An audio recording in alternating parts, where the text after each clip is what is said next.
Thank you very much. Thank you, Paul, and thank you, everybody, for coming. Yes, I suppose it kind of is grown up, but I think we're going to try and look for all the places that we agree and that we agree with all of you, and that's what we're going to be trying to look for in the next hour and a half. But you are faced with a barrage of presidents and chairmen and secretary of states, but at the end of the day, I think we all agree that what we care about is what we grow, what we eat, and how we do it. And Groundswell is about working that out and taking it forward. So it's a thrill to be here to have you all. Format is incredibly simple. The Secretary of State is going to give us a speech, an introductory speech, and then I'm going to get all our panel members to respond to that, and then we'll have a chat, and then it'll be over to you for questions. We've got an hour and a half, provided we all haven't fainted in the heat. So there'll be lots of time for questions, so do think of them. And in the meantime, please welcome George Eustice, Secretary of State for Defra. Thank you so much for coming.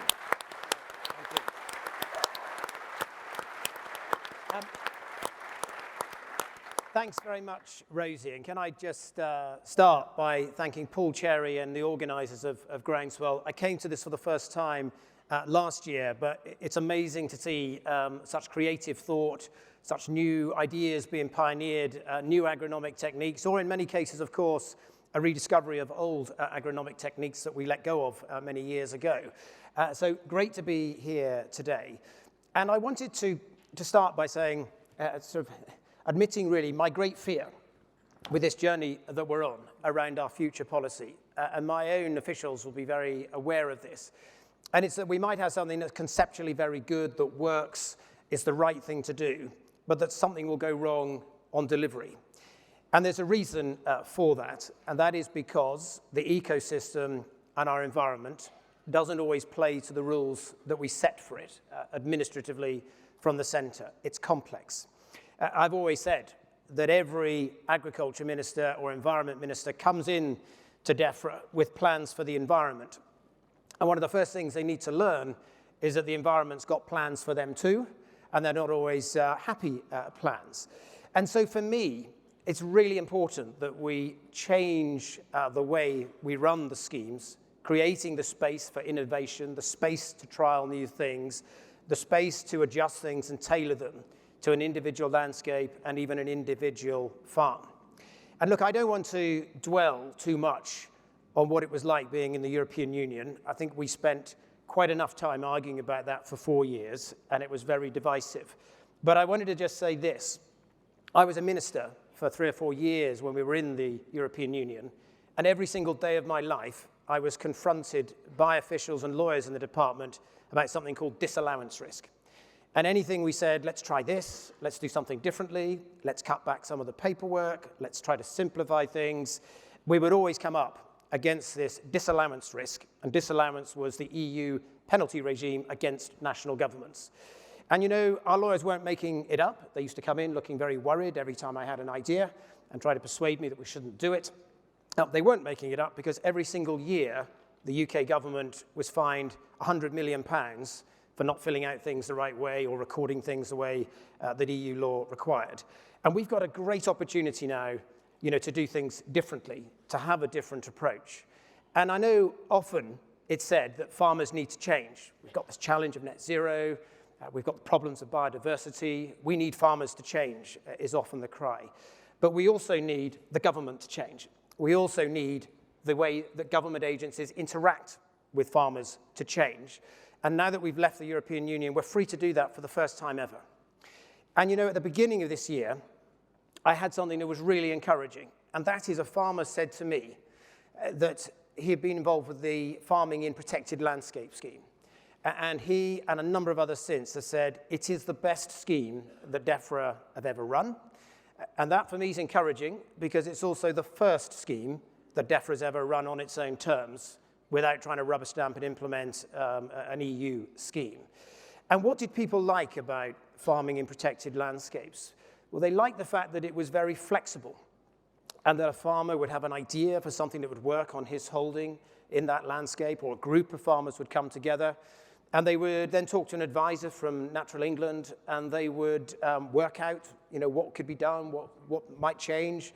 And there would be this partnership between the national parks, some of our advisors in Natural England, and the farmers themselves to come up with something quite thoughtful and creative that worked in that landscape. So it was very flexible. And they also liked the fact that there were real human advisors involved. It wasn't filling out a form, getting into a problem online, going on a helpline and being stuck for an hour waiting for someone to answer the phone, and then maybe they didn't have the answer anyway. There'd be that human interaction of somebody who'd walk the farm, sit down around the kitchen table, and put together something that worked. Now, we're about to launch the Sustainable Farming Incentive in a few days' time, next week on the 30th of June. And we've challenged very hard to try to make sure that we keep those principles of simplicity and that space for things to be done differently. So there is no application window. There's no deadline where you're told it didn't arrive in the post, so that's you out, you don't get your money this year. You can enroll anytime you like. It opens next week, but if you're too busy at the moment and you'd rather wait until August, do it then. If that's still too busy and you'd wait to the winter, well, you can join then. You can join any time of the year, and it's a rolling window. It never closes. And when you join, you can expect your first payment in 3 months, and then you'll get a regular quarterly payment thereafter. No more racing to get forms in time for a deadline. No more fretting that the check hasn't arrived on a particular date. A regular cash flow coming in to reflect those costs. And we've tried to make it far less prescriptive than the old schemes we had before. So we're not being prescriptive about what type of green cover crop you can use.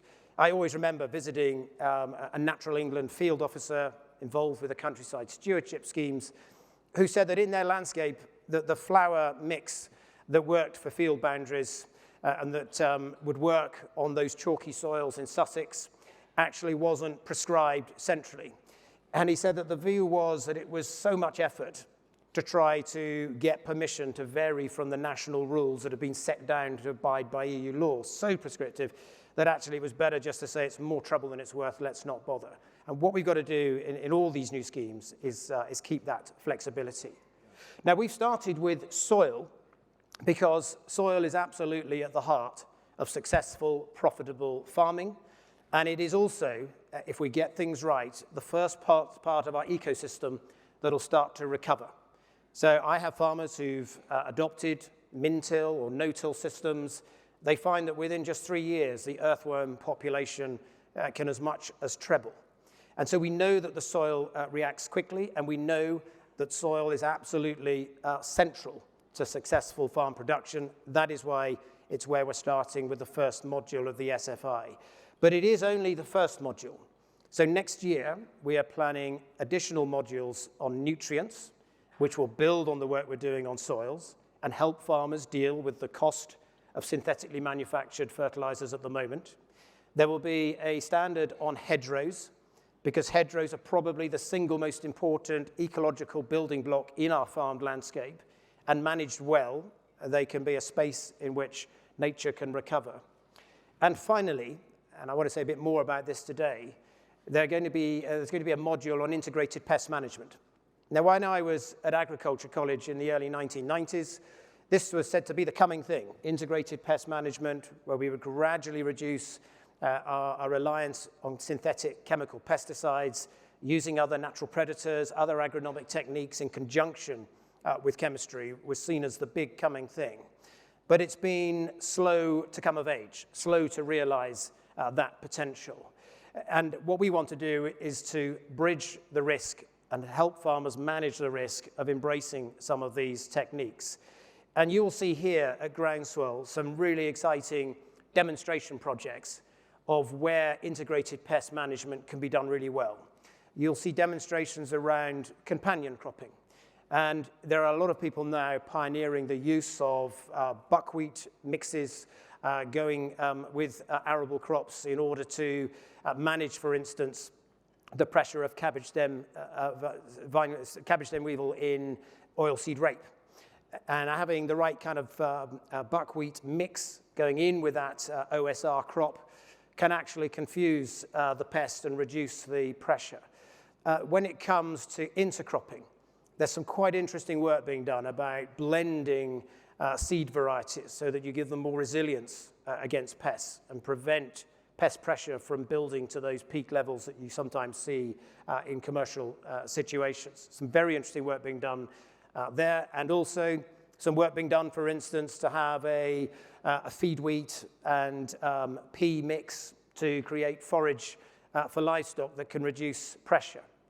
And there's some work being done around trap cropping, where crops like lucerne are grown either in strips in the field or around field margins that can be used, for instance, to manage down pressures, things like the bean and pea weevil. And finally, there's a role for predators, and there's some very exciting work that I know I saw here last year about creating habitats and predator strips that create the right habitat to attract the right kind of beetles, lacewings, other predators that can deal with a whole host of pests and actually manage down those pressures.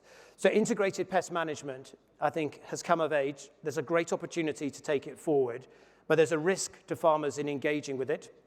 There's a cultural tendency to think that the first time you spot a pest, you better get out there and prophylactically hit the crop with a chemical pesticide to make sure it doesn't take hold.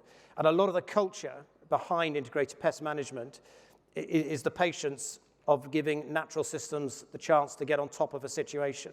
And sometimes there's a cost to that, and that's why government needs to recognize that and reward farmers who embrace these types of new approaches. So look, it's a very exciting time as we roll out our new policy.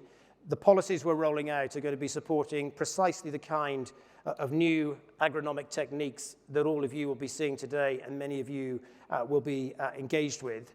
And to get it right, I'm determined to ensure that we get that cultural change in the way we administer and run schemes that leaving the European Union finally allows us to do. Thank you very much.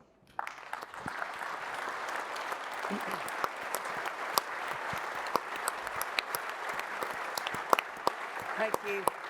Thank you so much, Secretary of State. And that was incredibly interesting about the integrated pest management and how much work there is to do. And indeed, you're quite right. There's lots of things going on here looking at it.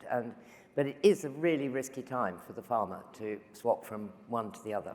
So now I'm going to introduce to you all Baroness Natalie Bennett, who is one of two Green MPs in the House of Lords. Her other counterpart is Jenny Jones. And I think it's fair to say that Natalie and Jenny are probably the hardest working peers in the House of Lords. They cover every subject, but because they're Greens, they particularly cover this. And Natalie, thank you very much for coming up to Groundswell. And I just want to hear, we all want to hear how you react to the Secretary of State's speech and current situation. Okay, well, thank you very much. And Rosie, you've given me the challenge of approaching this in a cooperative, friendly spirit. So I'm not going to do a combative House of Lords attack. So I am wearing a Rare Breeds Trust T-shirt because I know that's something George is interested in. So we're being sort of, friendly and helpful here. So I'm going to make very briefly sort of three comments that are in a friendly, constructive manner. And I have to admit, it's interesting listening to George. I was actually at the Oxford Real Farming Conference, the first time that Michael Gove, who was then the Secretary of State, came to the Oxford Real Farming Conference. And George just said, check against delivery, we're concerned against delivery. Well, it's always interesting to see what Secretaries of State say in different audiences. So I would encourage this audience to listen to today, but also look at other things that are coming out both from this department, from Defra, but also one of the things I'm thinking a lot about is the fact that Defra says one thing, but who really has the power in government? And I'm focused a lot on the dictatorship of the Treasury. And I was hearing a Treasury Minister in the House of Lords recently saying, well, what we have to do is look after bits of the country and keep them really wild and lovely and just trash the rest. And that's what the Treasury is saying. So check against delivery from different places within the government, I think is really crucial. But I think what George was saying was what's being offered to people in this tent, to the people who are here at Groundswell, the people who want to do the right thing, who very often are actually far in advance of what the government's suggesting be done. Integrated pest management, this is coming in the future. That's what you're already doing. But I go to the AHDB research, which is really concerned about whether the government will meet its 70% target of people taking up the SFI.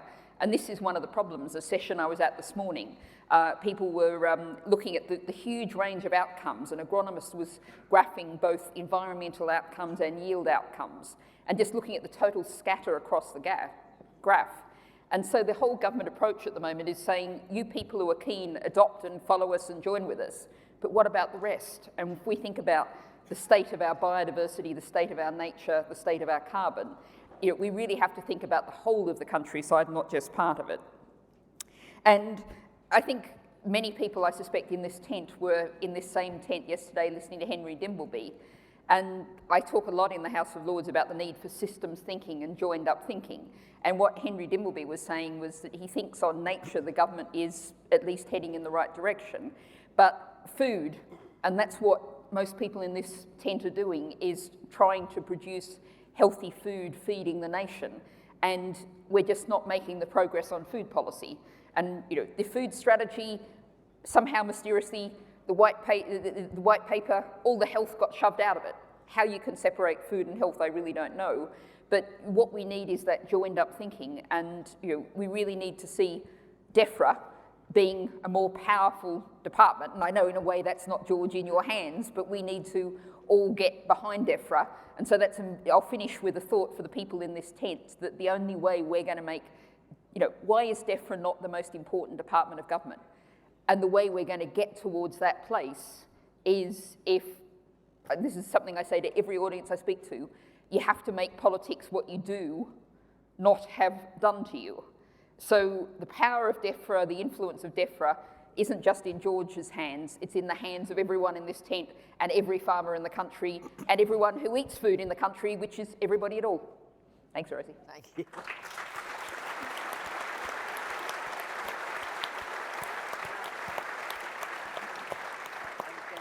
To Tony Juniper, who's the chair of Natural England, and I know that you've been very involved in the ELMS and the different ways that the government is going forward on funding and subsidising. So how do you react to where we are and what Secretary of State said?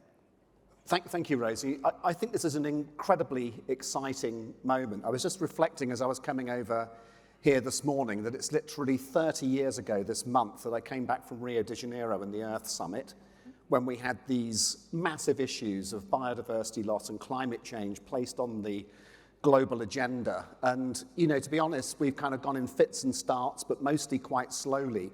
But just listening to what the Secretary of State said today, and actually, importantly, walking around the exhibitors here, it does look like finally that there's a drawing together here of agendas to a point where we might actually start seeing a transformation. Because I think what went on for the last 3 decades was a separation between these big environmental questions and different economic sectors, including agriculture, and we've kind of gone along in parallel. And actually, I think for quite a long time, we've seen a choice between the two.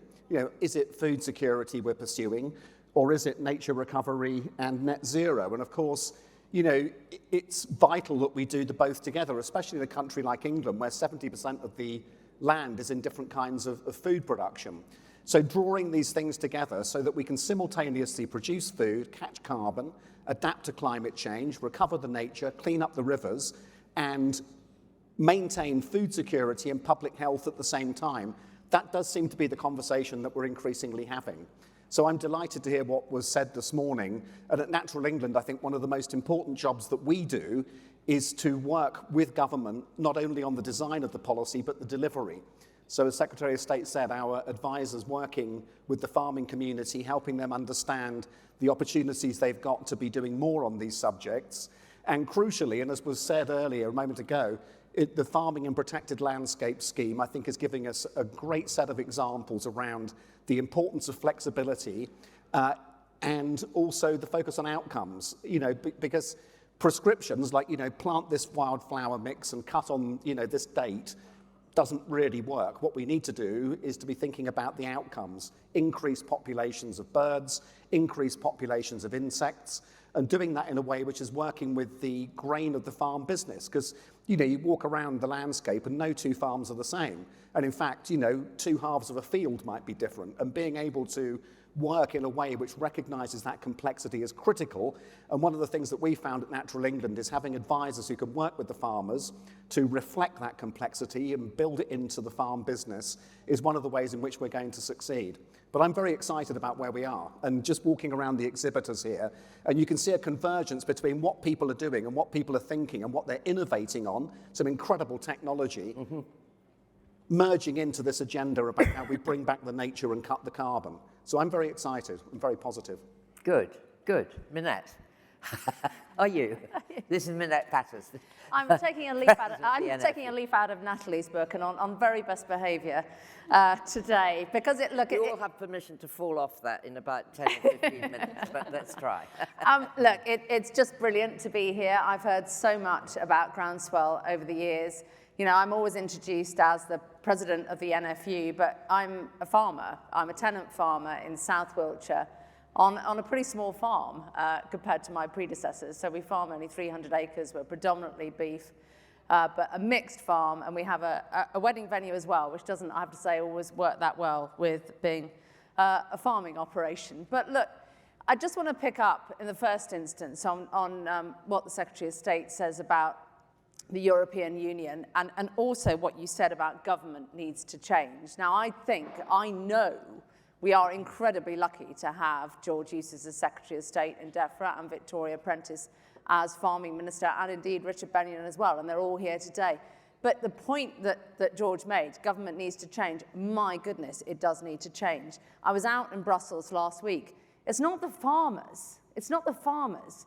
The Commission is still trapped in this environmental landscape where it believes that agri-environment is the solution to everything, and that you don't have to get into the field and get into the soils. And what the team at Defra have done recently, if you think back to Health and Harmony and the start of this conversation, there were two, of course, agricultural bills. One became an act and one parted company when Theresa May left office. But Health and Harmony, soils weren't in. Soils were not in. You are all here today because of this, because of what is in the ground. So now, what do we have? We have the Sustainable Farming Incentive, and we have a great start. It's a start. And I think what is needed now, more than anything, actually, for us, is making sure that the baseline metrics are in there effectively. Let's get behind one level of soil analysis on the baseline, and let's get behind one tool. There are so many different tools out there, and I know every different member we have will have different tools that do different things. But if we got behind one tool with the, dare I say it, 3 other nations, perhaps you should ask Scotland to invent the tool and give it to us, and that might help the conversations. But we need one tool to develop the common methodology. We can't develop a common currency in the United Kingdom unless we have a common methodology. And, you know, hey presto, it's got to start with the soil. And there are some amazing things going on out there. I was with Lord Bennett at the Wakehurst project looking at the value of mycorrhizal fungi, measuring it, valuing it. Carbon sequestration is happening in our grasslands. It's always about trees. There's only about 23% actually in trees. If we look at woody biomass and root structure, we've got over 70% in our grasslands. And we really, really need to make the most of that. And that, of course, is what all of this is about. So let's develop a new economic model for our countryside. And let's not get just so excited about carbon all the time. Let's remember water quality and biodiversity too. And I'm absolutely thrilled in my part of the world to be working with the Environmental Farmers Group, a cooperative that has brought over 60,000 hectares together to develop new trades, farmer-led, farmer-owned, on water quality, biodiversity, and eventually carbon. If we get the Sustainable Farming Incentive platform right, the ability to stack will drive all of that green finance above our heads down into the ground, which is where it needs to go. The focus on the farmer has never been greater. We want more and more and more out of our farming businesses, and no one has been prepared to pay for it. So I guess what I'd finish with is the food strategy, the absolute need for it to be a cross-party. We cannot have a food system that is politicized, that flip-flops between parliamentary cycles. It's got to have everybody, and I was really pleased to hear Keir Starmer say he would want to call for a whole party approach to make sure we had a long-term food strategy that goes right across government. Defra have done a great job. It's a shame that you've not been allowed, as Henry had done, to bring in Health, bring in Department of Education, bring in everybody. Hopefully that will happen. But it's got to go across party. And I can't not finish with the situation in the pig sector, the challenges with cost inflation that we are facing right now. And again, the Commission in Europe, and I fear the UK government, not recognising how we really need to focus on food production, and we need to produce more from much less. We really do. So we have to look at what I'm going to call, and what I'm always banned from calling, fair pricing. You know, we cannot talk about price, ever. No one can talk about price. And quite honestly, we have to change the model. We really do have to talk about fair pricing coming back so that the farmer and the grower does achieve a fair return out of that supply chain. And no one actually has done more than George Eustice to make sure that that happens. But my goodness, has it been a really tough and challenging task to achieve. So I'll pause there. Thank you. So, I think you've been given a number of challenges. Personally, I'd like to, in the next few minutes, we'll talk about the cost of living, the National Food Strategy, as well as Minette's discussion about needing to have a common baseline to measure this stuff, because just going around here, I've heard so many. So let's start with the National Food Strategy, since it's so topical. When you decided, I mean, what seemed to me to be its great strength was the fact that it just pulled food from every ministry into one central thing, and that in effect what happened was food got re-atomized back out to the hinterland. So bits over in health, bits here, bits there, bits in the other. And what do you feel about that? I mean, why do you think that that is a good decision?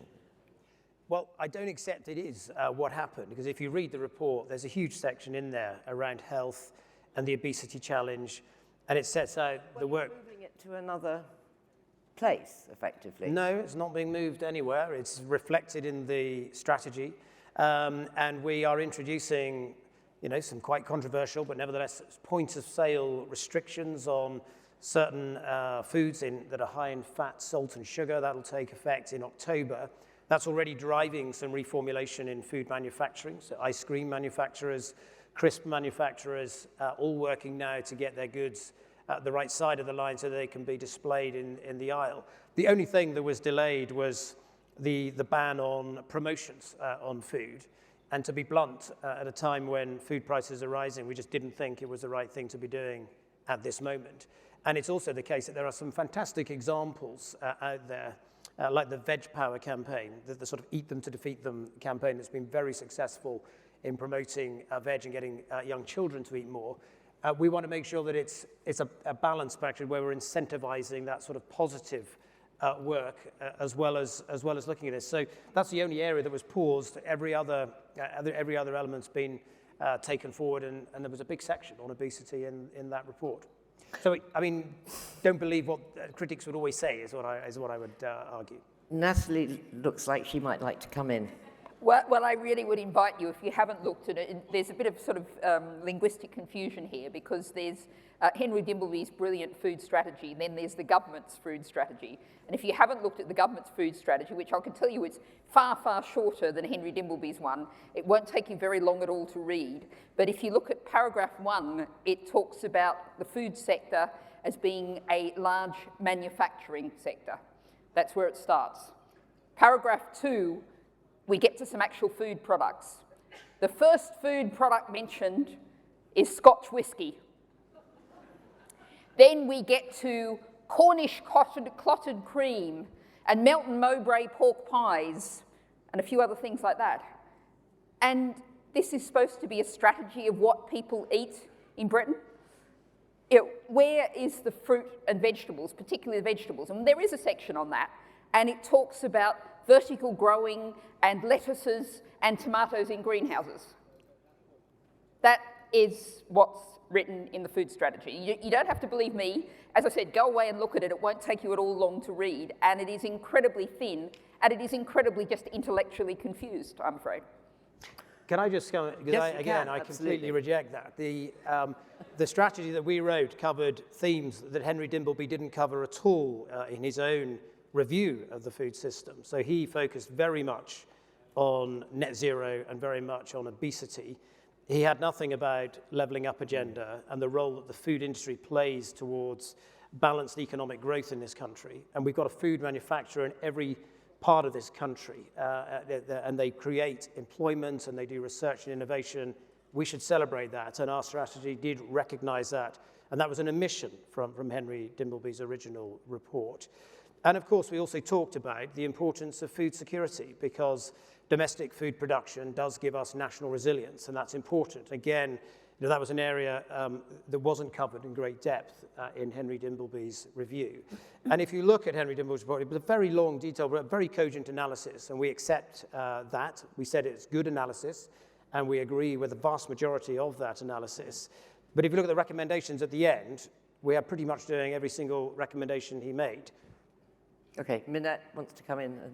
Well, I just sort of feel on behalf of Henry, he's here, but he's not here. And I was on his advisory board. I mean, the world has changed significantly since Henry was tasked with doing that work. That was in the Health and Harmony era. Michael Gove tasked him to do the work.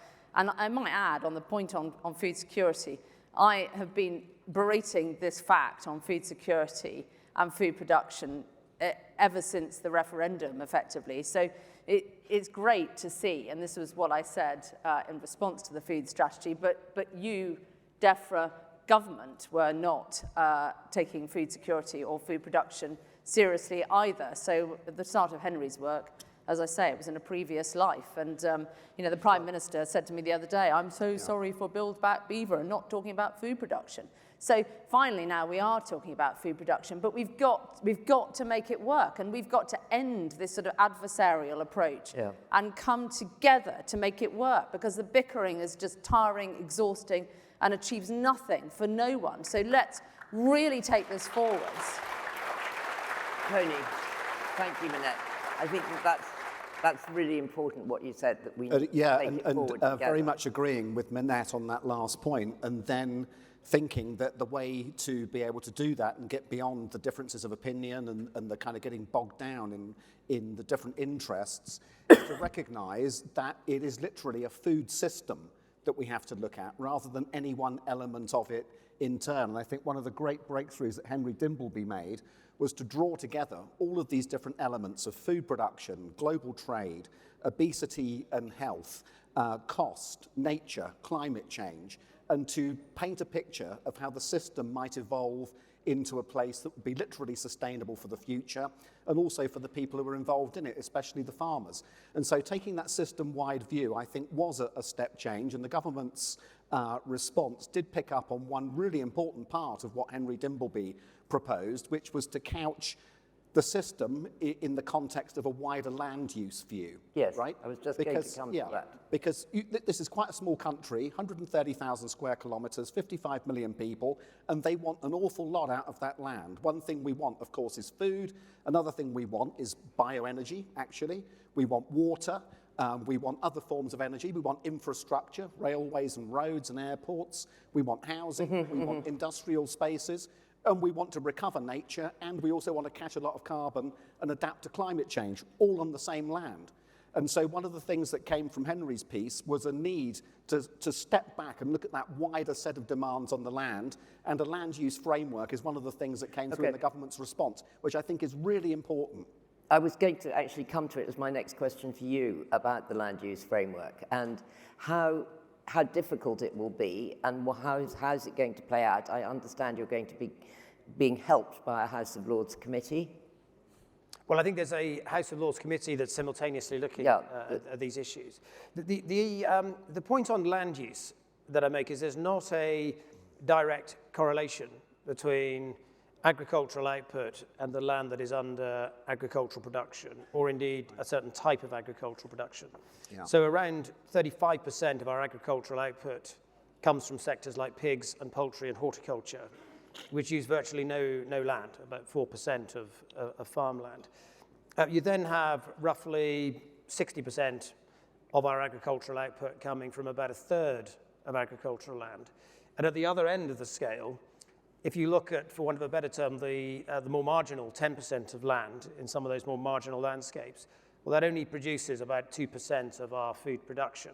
Now, what those figures tell you is that it's quite possible to increase your agricultural output through vertical farming, a new generation of glasshouses, and that is the right thing to do, supporting some of those sectors that enable us to increase our output with a smaller footprint on agricultural land, a slightly more sympathetic, extensive approach to farming in some landscapes, more pasture-based livestock farming, for instance, that gives space for nature to recover, but continues that land to be put to good productive use.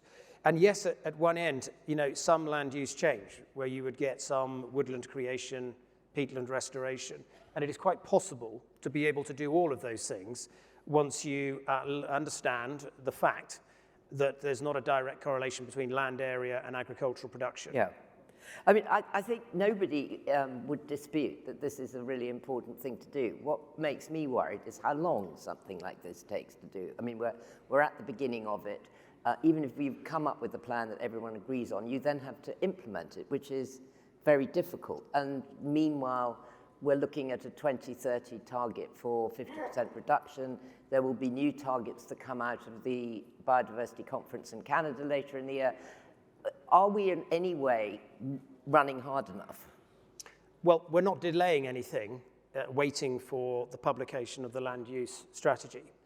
And that's important. So just so people understand, we've currently got around 31,000 farmers. That's about 40% of all BPS claimants. And they cover around half of agricultural land in England are already in countryside stewardship. And there was a 40% increase in demand for countryside stewardship last year. This year, we've increased the payment rates on average for the key options by about 30%, and that's driving increased demand for countryside stewardship. We don't yet know how many will go into the sustainable farming incentive, but look, we're not waiting and doing nothing until then, and it's already the case that the industry is embracing the future and embracing change, and you can see that by the sheer scale of uptake that there's been in countryside stewardship. Minette, how does the NFU approach a land use strategy, given that it may change the economics of some farms, or many farms possibly? Look, we've got ever more requirements out of our land use. There's never been greater tension for what Tony referred to as our finite resources. We've got legislated targets now on trees. We've got legislated targets on taking land out of production, on nature. We've got legislated targets on species. We've got a massive housing ambition. We've got a massive green energy ambition. And it's sadly what has forced the NFU to be saying, we've got to have a statutory target on food production, because my local agenda, I decided to talk to the local council and the local plan that has been put together now, and they said, where does food production fit in our local plan? Where does it fit? And we've got to fit food production in there. Otherwise, green energy, solar farms will overtake, house building will overtake. Okay. Nature will never succeed for nature unless we are profitable. What would you want it to be? I mean, you say it's got to be a percentage. What percentages are we talking about? Are you talking about? Look, self-sufficiency is often deemed a metric of pulling up the drawbridge, and this is where we want to be. It's a metric. If you look at Holland, they are about 400% self-sufficient because they're one of the world's biggest exporters. So you could look at where we've been for the last 20 years and say actually 60% is a good baseline. There are areas like horticulture. I mean, field veg, the massive reduction. We're seeing 52% reduction in field veg at the moment. We should be encouraging much, much more of our fruit and vegetable production, whereas we are decreasing that. And you're right, some things need to be grown undercover, but there's a lot of things that we should be growing in the soil and really incentivizing the value of those soils. So, it's about maintaining that 60%, but it's about setting the principles, as you've got in the Environment Act, making sure that within the Levelling Up Bill, food production is not a poor relation in all of this. Otherwise, the massive advantages of the land. And I guess what I find so frustrating is when we were working with Michael Gove, I was trying to think, George is so much easier in some ways because he understands the sector inside out, but working with someone who had no idea of what the sector was like. And that was why in 2019 we said, actually, do you know what, our sector can. We've got to open doors. We've got to be the solution in all this. We can beat the government target and achieve net zero by 2019. So it's providing that sort of magpie moment for your colleagues whereby they do see 75% of the country that's a farmed landscape as this amazing opportunity that everybody here sees. And that's what we've got to try and achieve, and support you in achieving it with your colleagues at the Cabinet table. Tony, how does that fit with Natural England's ambitions? Which, in terms of having a target for domestic food production? Absolutely. Yes, well, it would depend what the target is, and there's quite a lot of complexity in there. Is it livestock? Is it grain? Is it horticulture that we're going to, see a kind of, share of the target met by? The reality is a vast amount of food can be produced in this country, and for reasons of food security, of course, it should be. What that target would look like, I don't know. I've not heard the proposal before. But I think, Minette, you just said 60% of temperate food stuff, something like that, you would say could be a way of doing it. I don't really comment on that. What I would say, though, just in relation to the land use piece, though, and it goes back to George's point about all land not being equal, yeah. As a minority of the land producing a majority of the food. And so, putting that under solar panels and putting that under housing, maybe there's something there for the planning process to start thinking about in terms of how we get these joined up outcomes. Solar panels, my personal opinion, they'd be better off on the roof of warehouses. Definitely. I flew into Heathrow yesterday evening and looked at the city of Slough, and there's a vast area of retail parks with acres and acres of rooftops that don't have solar on them. And we're putting it on Grade 1 agricultural land. I mean, that doesn't strike me as being a George, is that not choice. something that Defra could just fix? Yes, well, I terms of fixed it 5 taxation years and ago, but subsidy? as often in politics, it's come back as a problem. So in 2015, because I felt very strongly about this, we changed national planning guidance to create a strong presumption, very strong presumption, against the construction of solar farms on BMV land. That's best and most versatile land, and that's legally defined as grade 3B or above. But it's absolutely the case that in the last 12 months in particular, we've seen a revival of schemes basically that are being constructed or seeking permission, and in some cases getting permission on BMV land. So it is something that we're looking at again. Can we come back to Minette's point about forming a baseline for judging like soil recovery? And that, I mean, given that all of the ELMS schemes are going to be dependent on how you assess, where is that at the moment in terms of before you produce, your payments? Yeah, so we've set out the standard that we are seeking people to work towards in the SFI on soil.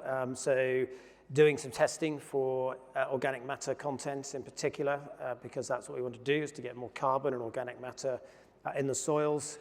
And then there's a range of other measures around green cover crops and so on. I mean, I would say this in terms of the idea of a standard approach, a single approach. I'm reluctant to go that route just because different soils are different and you have to treat them differently. Soils of the same type but on a different farm can be different. The topography of the farm can make a difference. So we've just got to be careful that we don't, sometimes statisticians getting too involved is where everything goes pear-shaped.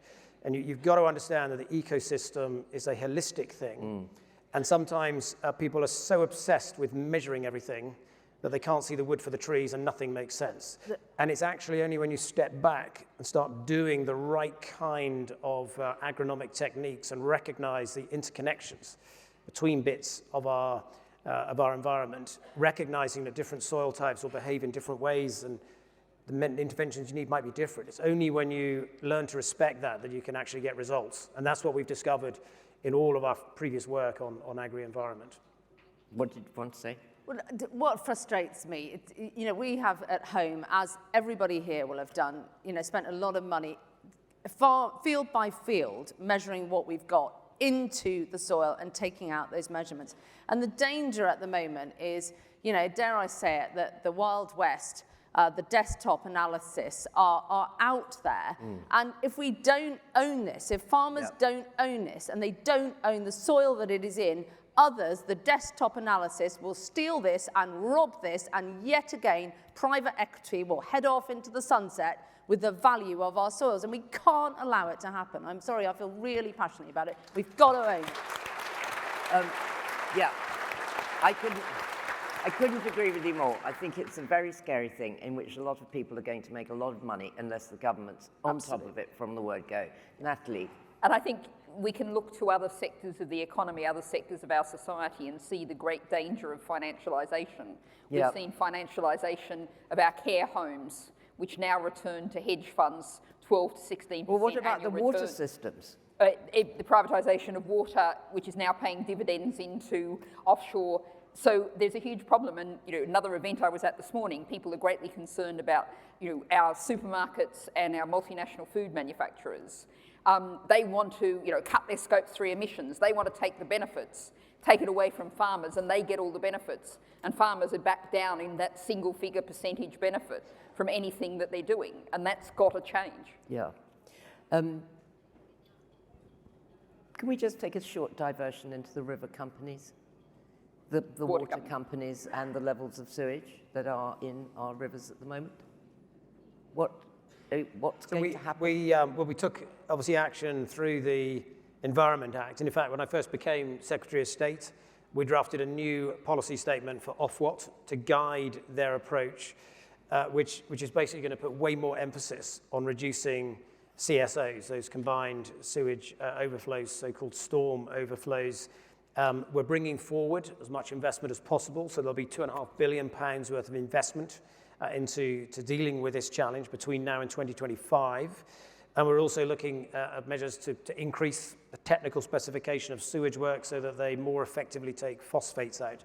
So there's a whole package of things that we're doing, some of which we legislated for in the Environment Act, much of which we were already doing, and I decided to do 2 years ago, and that will start to have an impact. Well, it can't come sooner enough for someone who is an avid river swimmer to realise there's not one bathing status river in this country. Anyway, before we come to questions, let's turn to the cost of living crisis and the whole issue of cheap food. I'm not proposing we do it in a complete hurry, but Natalie, this is something that you talk about a lot, the impact on people, on people's pockets, and then on the impact on health. So do you want to just I think set that scene? We've got to actually address the issue that cheap food is costing us the earth and costing us our health.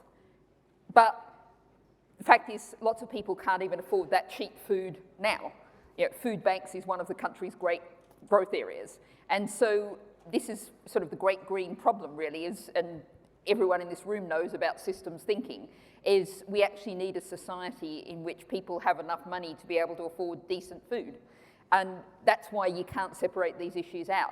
You, as farmers and growers, need a decent return, but people actually have to have the money in their pocket to pay to buy that food.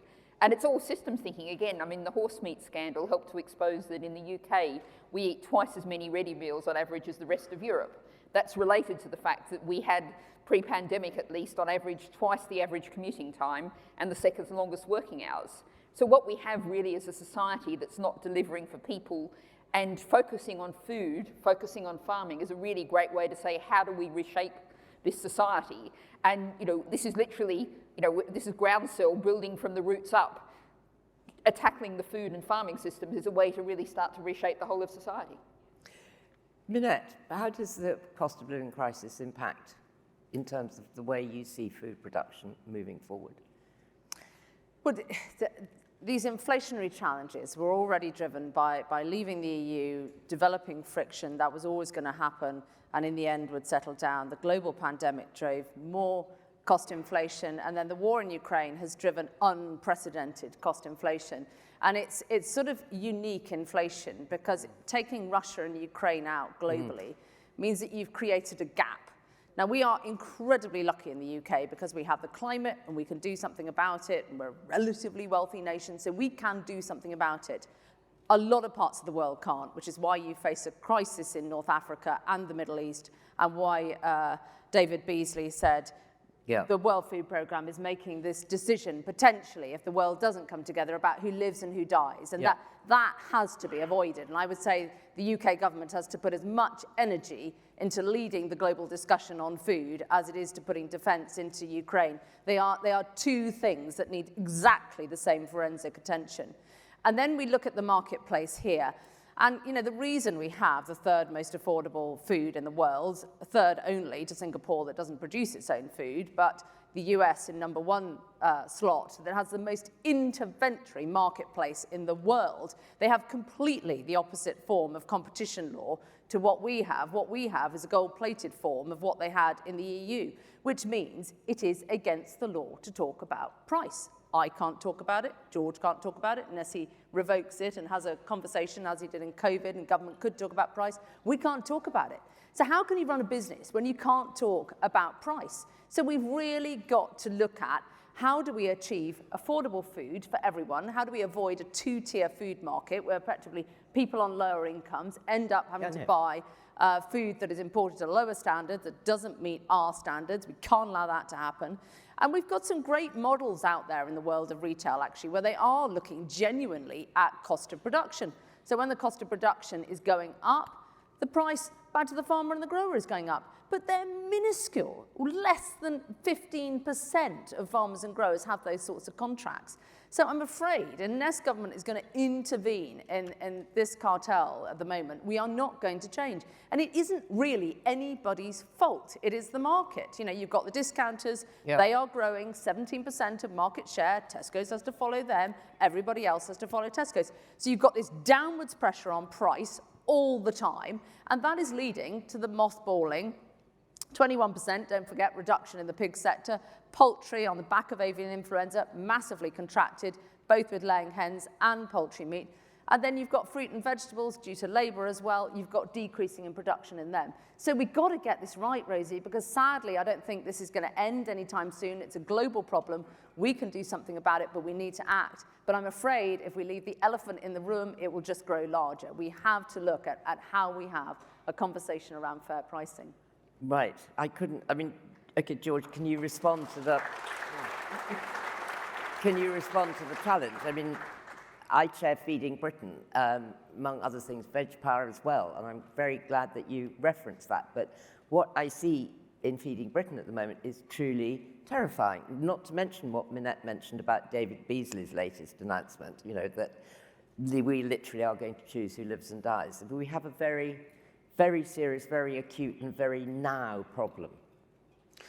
Yes, I mean, it's no doubt that there's always, actually in recent history, been a very strong correlation between oil and gas prices and food prices. So the last time we saw a big spike in food prices was in 2008 in the immediate aftermath of the financial crisis, and that was again linked then to movements in the global oil market at the time. So this has been entirely expected once you had that big spike in gas. And we saw there's a time lag, so food prices were slow to move in the latter part of last year. And the ferocity of competition in supermarkets meant that they absorbed as much of the pressure as they could. But inevitably, it's the case that in April and now in May, we're starting to see that inflation tick up quite a bit. Estimates of where it might go, alter. They range from something like 8% to as high as 10, 12, possibly even 15% across a year before it's over. And that's similar to what happened in 2008 at the time of the financial crisis. On the better side of it, we track very carefully household spending on food. And it is the case, as Minette suggested, that UK households spend less on food as a percentage of their household income than in any other European country. And it tends to be broadly stable, even for the poorest 20% of households, at between 14 to 16%. And that's been the case for the best part of 2 decades. And so people will adjust their buying habits and buy different types of food, probably a bit more frozen and a bit less fresh food, for instance, in order to manage their budget. But they do adjust their spending patterns in order to keep within that. In terms of what it's likely to mean for this audience in agriculture, I think for farmers, it's also going to focus minds a bit. So when you have cheap inputs and fertilizers cheap, the incentive is to have high-yielding, highly commercial crops that respond to large amounts of fertilizer.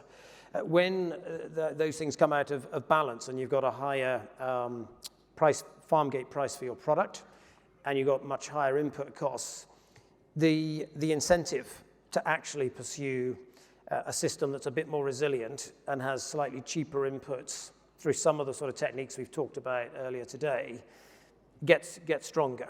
And it gives businesses resilience if they reduce their input costs because they're doing things slightly differently. And I think that's increasingly what some farmers will be thinking as a result of this. Because of course, it's one thing to know that the wheat price has doubled. So you'll probably, wheat farmers will probably still make quite a lot of money this year, and their margins had already doubled in the last few years because of rising prices. But there will be an anxiety there that they're carrying a much greater risk with much larger input costs. And it's that risk that I think some farmers will focus on and possibly slightly adjust their approach. Okay, I'm going to come to the audience in a minute, but I just want to get a comment from Natalie and a final comment from Tony. Very briefly, two things. I was wincing, and I think Rosie was wincing too. Consumers can adjust their spending patterns. Consumers already get 68% of their calories from ultra-processed food, from PAP, from stuff that takes some of what you produce, wonderful, fresh, healthy food, and turns it into manufactured PAP. And heading further in that direction is the last thing the country needs, and it's the last thing that the farming system needs. And Well, that wasn't what I was suggesting, actually. The example I gave was frozen veg versus fresh veg, or frozen meat versus fresh meat, and that's different. Well, and the second point was about, farmers can adjust their inputs and adjust their systems. I was thinking as you were talking about, the nature of the climate emergency and how much natural systems are struggling to keep up with the speed of the change of the climate. Well, farmers are also working with natural systems, and you can't just suddenly flip from a high input to something different. You need time to adjust. You need a system that allows you to adjust. Completely. And that's what the Sustainable Farming Incentive is supporting. Tony? I have nothing to add, Rosie. Let's go. Okay, let's come to the audience. So God, there's hundreds of hands. We won't get to everyone. Take the guy right here in the front row. You're going to be brought a mic, and can you say who you are, and if you're a farmer or, Tom Allen Stevens, Oxfordshire farmer. I lead the British On-Farm Innovation Network. I'm not on my best behaviour, Rosie, but I will try to be polite. We'll be brief too. Can I say that as well? I'm representing the interests of hundreds, if not thousands, of farmers who wrongly suffered penalties and deductions under countryside stewardship. Between 2016 and 2020, almost £10 million was clawed back by the Rural Payments Agency in 8,251 cases. Now, I've spoken to several of those farmers. Colleagues on the agricultural press have spoken to dozens more, and they complain of the brutal treatment that the Rural Payments Agency gave them, made it feel like criminals for mistakes that often weren't their own, computer errors. And just to be clear, Minister, I'm one of those farmers. Now, I know you blame the EU, and we're all very aware of how politically invested you were in Brexit, and also that it was mission critical for the sake of your political career, that we should all hate the EU and the CAP. Can you get to the question? I'll get to the question right now. I'm glad that you've got what you set out to achieve, Secretary of State for the Environment, Food and Rural Affairs, because it's payback time.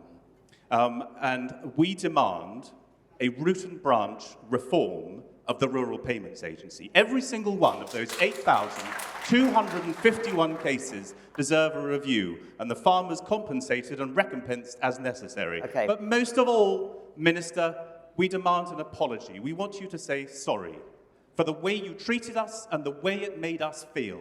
Because until you do, until you climb down off your pillar of arrogance and recognize the Rural Payments Agency for the car crash of catastrophe, I'm sorry. It has become... That is enough. No, that is enough. The Secretary of State is here. He's given up his day to be with us at Groundswell, and you have made your point. Sit. Over to you. Right.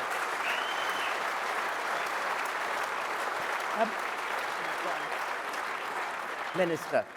When I Secretary of was State. the Agriculture Minister, the thing that took up a huge amount of my time was something called RPA appeals. And that's because whenever there was some deduction because of an ear tag or because someone was late because something went wrong, it used to go first to the Independent Agricultural Appeals Panel, and then it used to come to me. And the one thing I can assure you, Tom, and if you spoke to any of my officials, they would testify to this. I looked at every one of those cases, challenged every single one of those appeals, to the 8th degree, and I can guarantee you that there are hundreds of farmers who would have had huge penalties deducted from them if the independent agricultural appeal recommendation was followed, where I overturned it personally. And in some cases, we argued about cases for up to 18 months or 2 years before they relented. So I know in my own heart what I did for farmers on these issues. I also required the department to institute for the first time appeals that a minister would hear on countryside stewardship. I can't look at those individual cases, but it's also the case that while we were an EU member, we used to get fined £100 million a year. It used to frustrate us as much as it frustrates farmers who had those sorts of penalties. We are all now liberated from that system, and we're turning over a new leaf and doing things differently. Thank you very much. Next question. I think we've given the mic to someone there. Thank you very much. Over to you.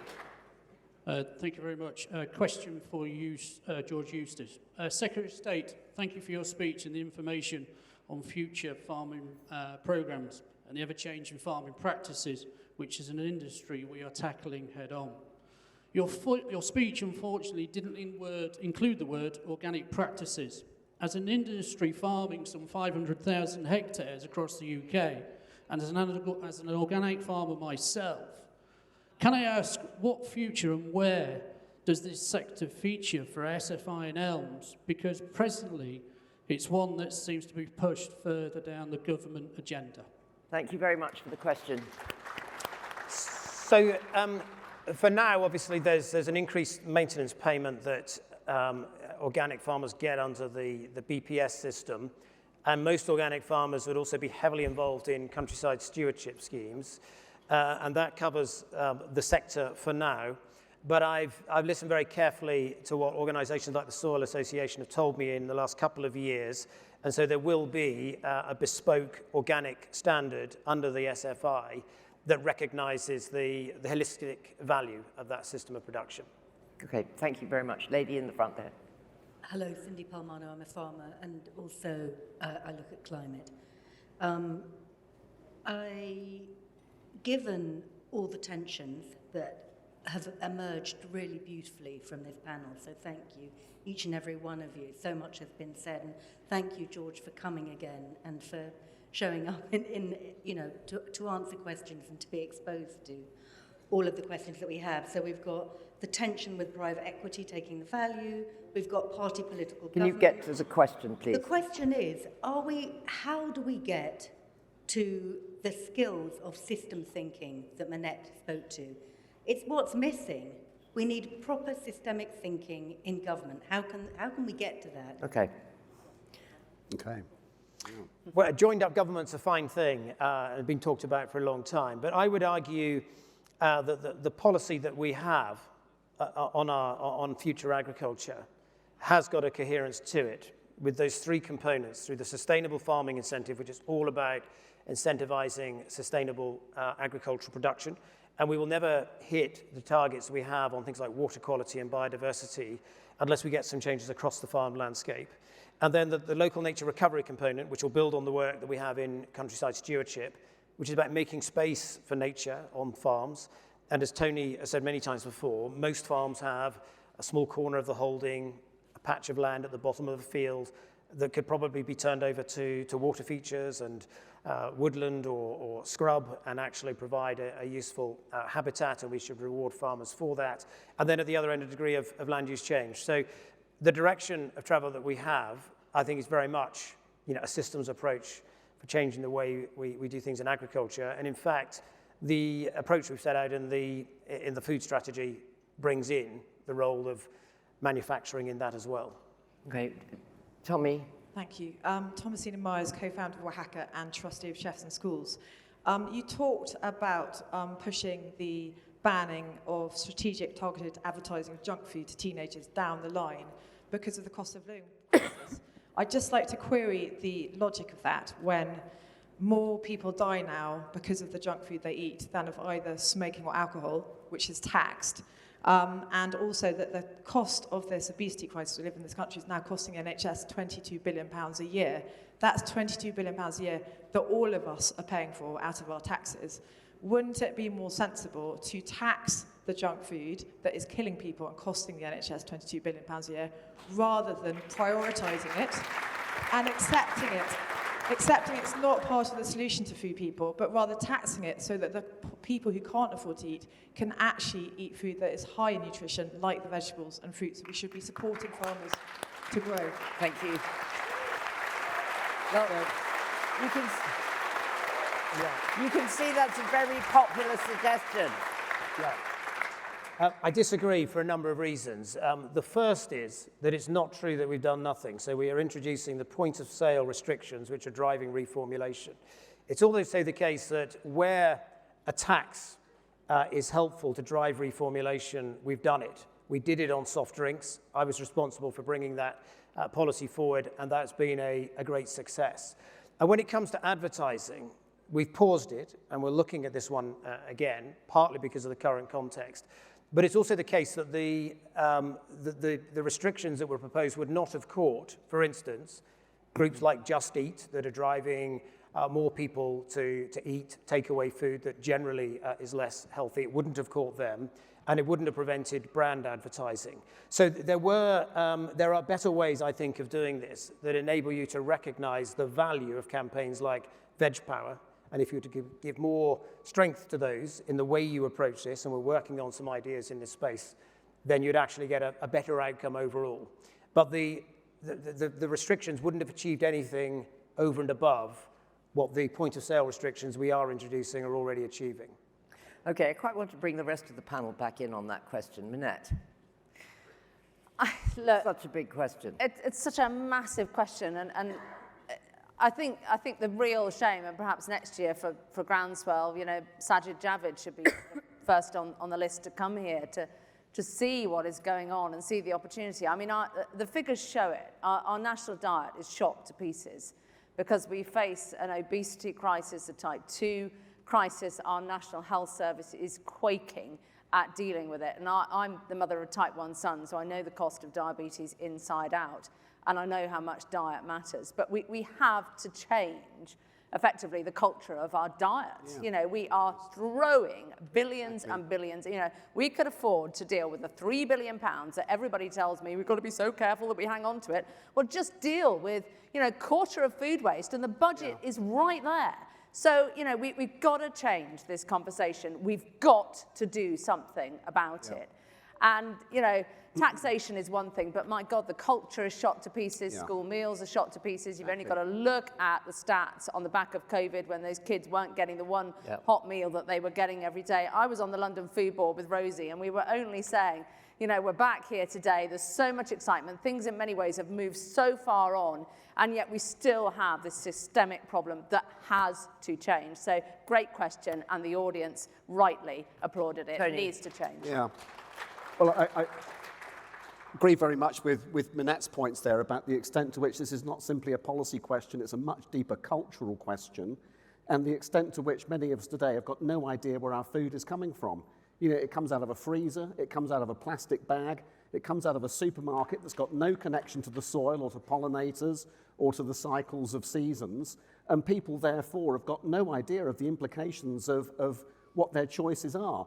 I went to a primary school a few weeks ago in Dorchester in Dorset that's adopted the principles of harmony, so-called. I see Patrick sitting here, did some great work taking this idea of harmony, which is the Prince of Wales's, and turning it into something that you can then apply to different sectors, including agriculture.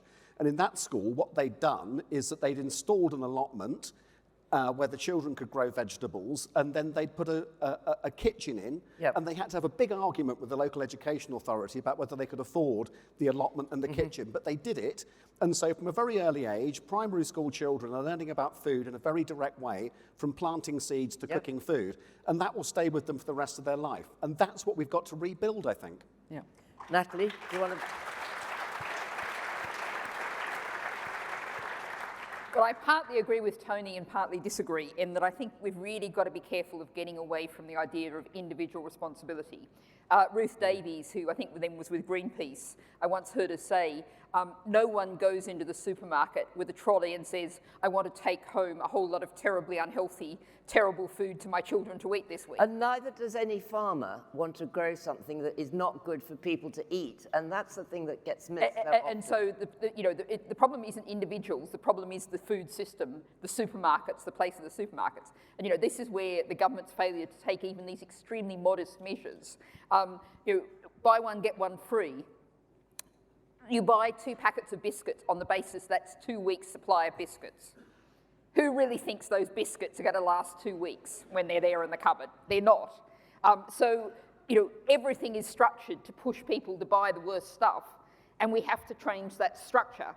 But, what I want to agree with Tony on is, we have to get back to local food systems and food grown locally where you buy it from a local farm, where you know it comes from a local farm, not supermarkets being allowed to get away with these fake farms with packaging that makes it look like they come from a fake farm. Why is the government not stopping that? Thank you. The guy who's got the microphone there. Thanks. Hi, thank you. This is a question for George. I'm from a dairy farming family, and just want to say we're in the midst of the 6th mass extinction event. Globally, CO2 concentrations are now 420 parts per million. In this country, we're also in the midst of strike action. And when the overwhelming majority of CO2 and their equivalents are produced by fossil fuel companies, what are you doing beyond providing subsidies to them and issuing new licenses to them for fossil fuel exploration and extraction in this country to prevent farmers from taking to the streets to demand the almost unimaginably urgent action required? Thank you. So the tax rates on oil companies are already far higher than for most companies. So the headline rate's 40%, and obviously Rishi Sunak's just introduced a new additional levy on that. The point I'd make is there is everyone recognizes there's a role for gas, transition gas, towards net zero, because hydrogen is probably going to play an important part in that transition. And blue hydrogen is the most likely technology that will be used in that interim period. So there's a role for gas during that transition.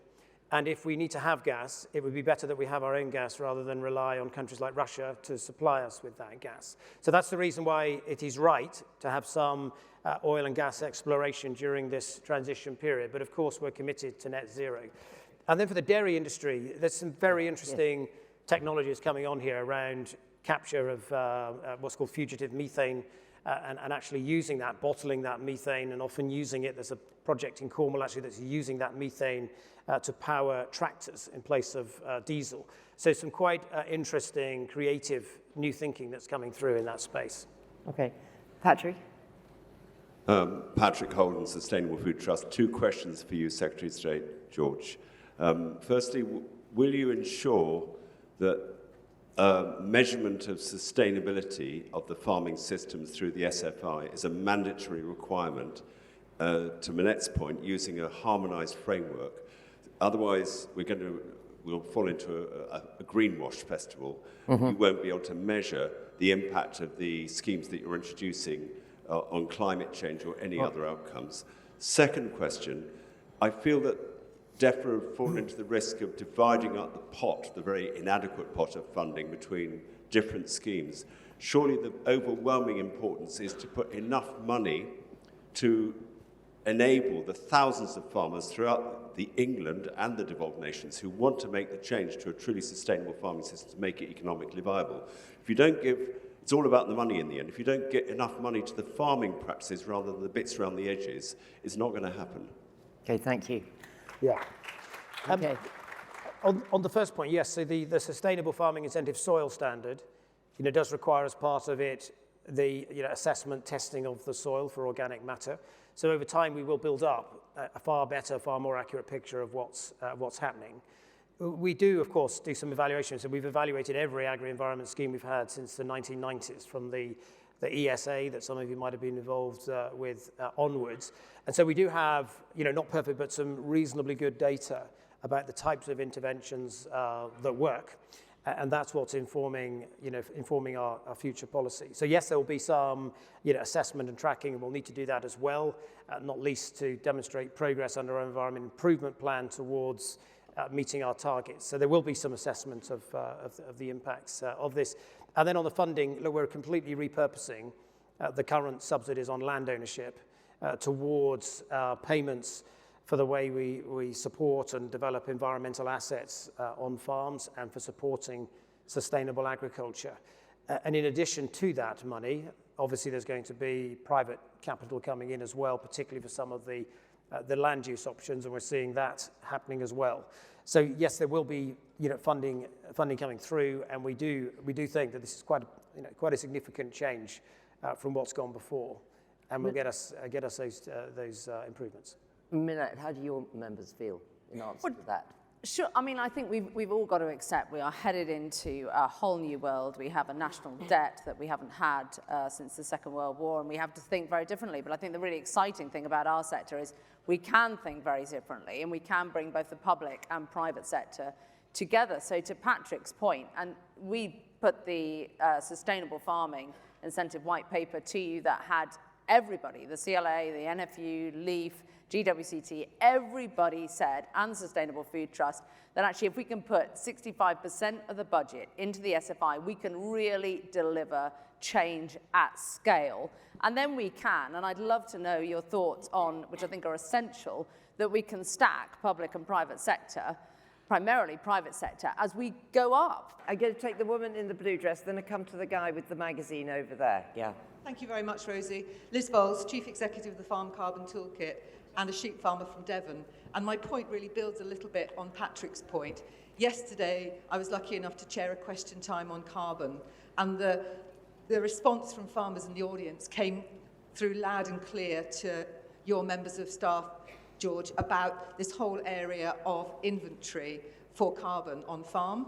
And we had John Gilligan from Northern Ireland on the panel, and he spoke very eloquently about the fact that in Northern Ireland, they're actually they're creating a baseline inventory for every farm. Now, it can be done, and I heard what you've just said about doing it over time, but the problem is this, that for many farmers, they want to do it now before they enter a scheme, because they don't want to be caught out by doing things and then realising they should have baselined themselves first. Yeah. It can be done, so I guess what I'm calling for is an acceleration of that baselining for the UK.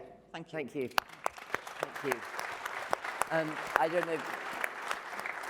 I'm sure you don't disagree. Yeah, look, with I that. don't. There's separate things here. There's the green finance debate, and Lord Bennion, who's here, is doing a big piece of work for us on making sure that there's integrity to those markets, and that farmers and landowners get paid properly for work that they do. So that's a separate piece of work. My point around the schemes that we're doing is we just mustn't get too obsessed by measuring everything and thinking that necessarily improves our understanding. We need to understand those holistic benefits of doing the right thing.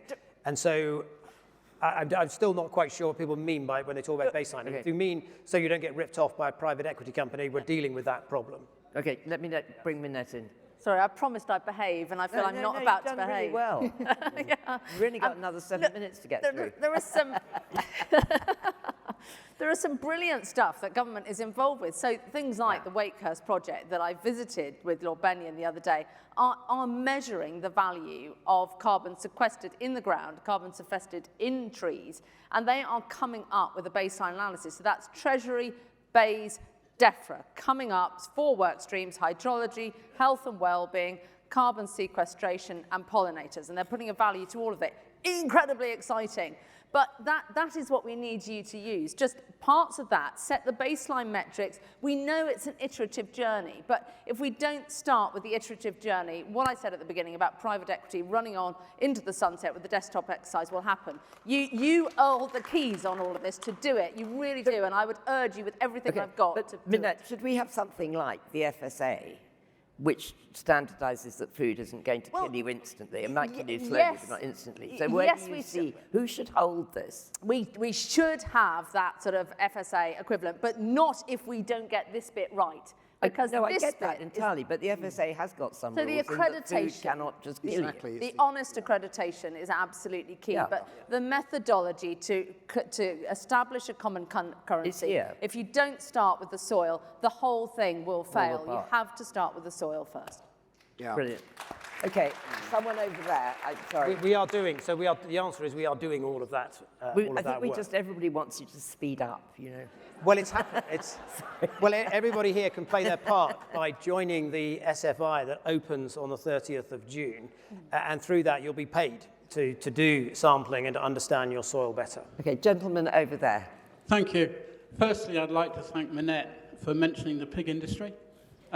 I'm not sure how many pig farmers are here, but don't think there'll be many.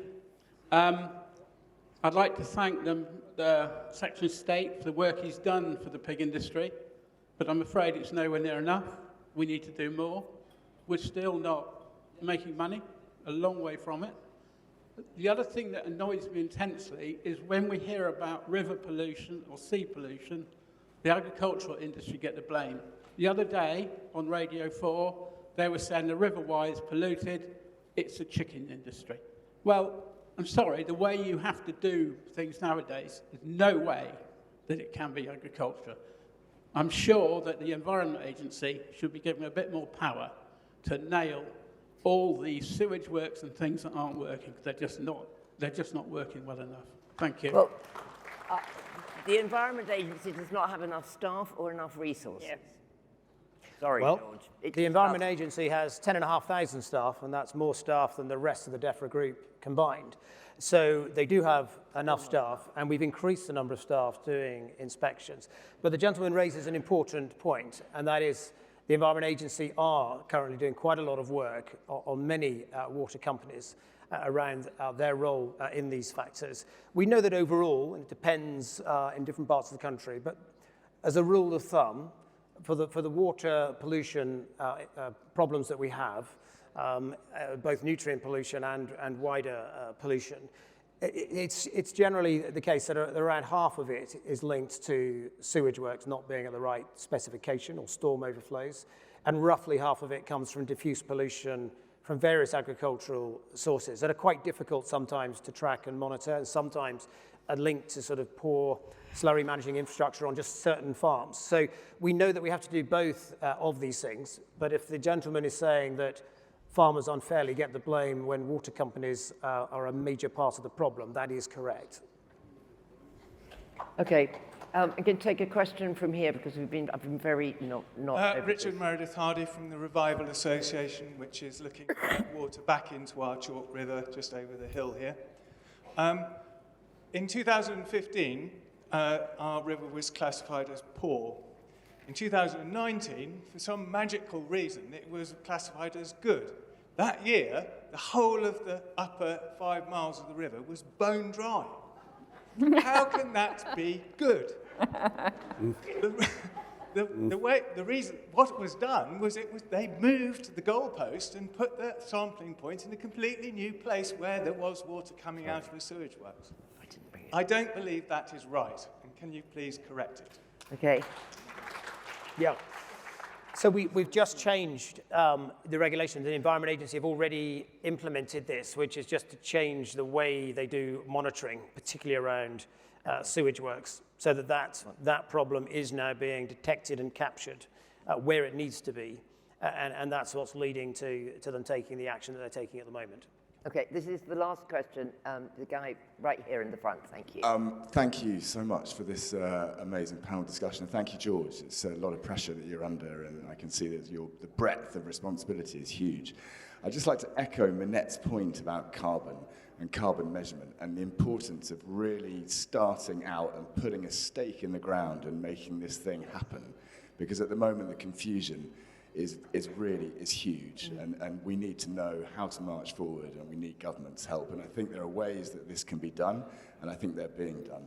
But that's not my question. My question is about staffing almost taken away by the guy on the intercom. And I'm extremely worried about the staffing that we've got in the rural industry and how we're going to be able to get all the people that we need in order to grow the food that we need to grow. And I'd like to know what your plans are to do this. And it is a Defra responsibility because it is agriculture. Thank you.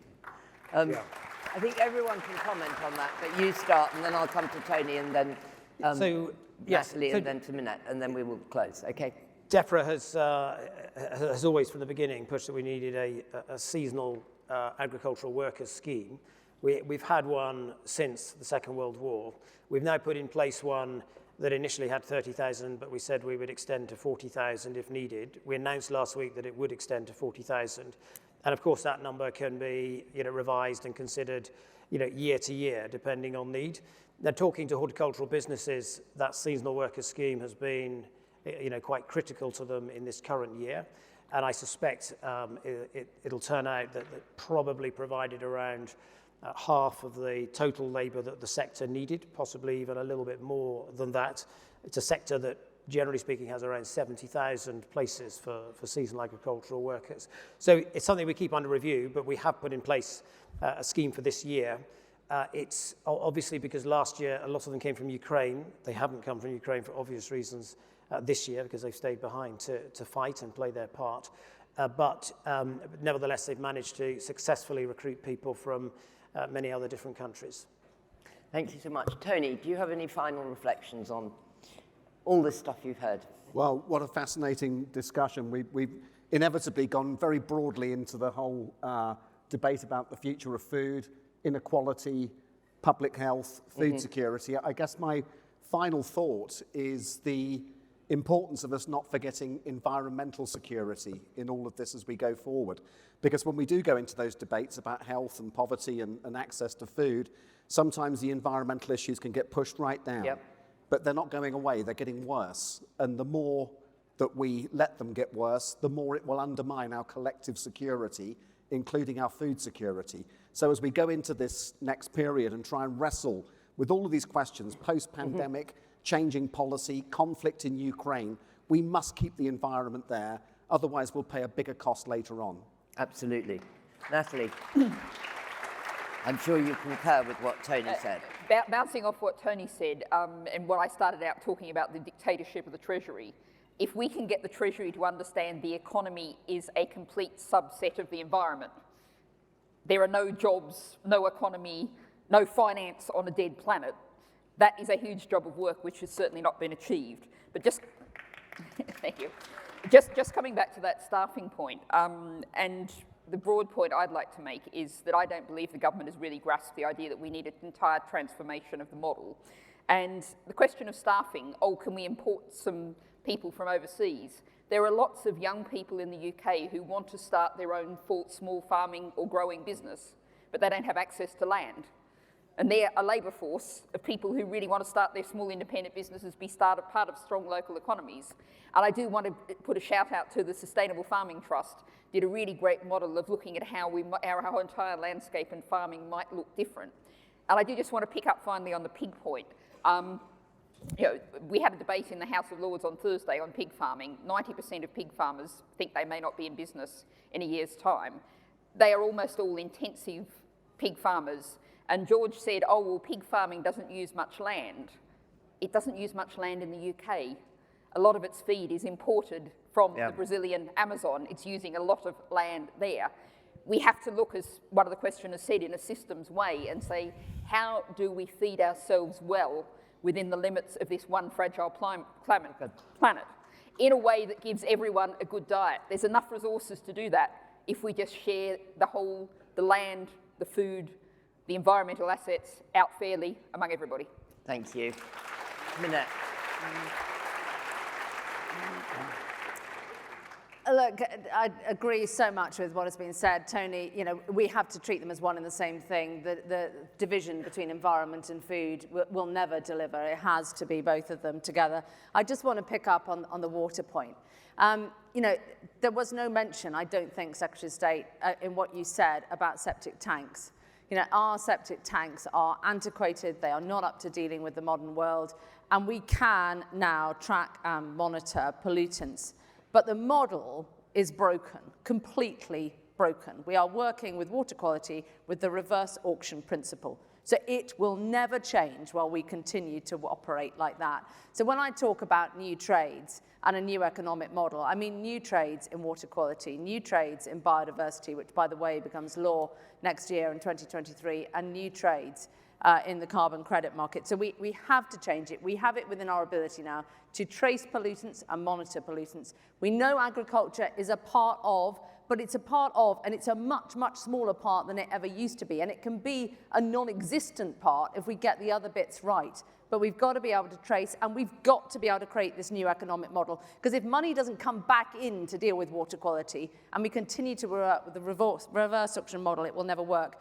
Look, I have got, in the dying days of Groundswell, a sort of plea for the Secretary of State and an offer to give him complete and unequivocal NFU support. If he listens to this audience here today, you have talked so much about co-design. You have people, I have seen people from right across the country. There's a farmer and his son here from Scarborough who've come all the way down, I think father slightly more reluctantly than son, but they are here because they want to, they absolutely believe in the soil. And if you could start what I believe should be this massive global conversation, because we will never deal with global warming and global feeding, this twin challenge. You've got Rothamsted, you've got Wakehurst, you could start with some basic metrics and build from there. We've got it within our gift to do it. This audience would love it. I would love it. Please, please, let's do it and let's work together. Well, Secretary of State, I suspect that has increased your general shopping list, your list of your to-do list, looking jolly long right now. But I can only say on behalf of our panel and on behalf of all the audience, to Tony, to Natalie, to Minette, and especially to you for coming and giving your time and just taking absolutely any question that came. Thank you very much, and thank you for doing the job that you do. Yeah.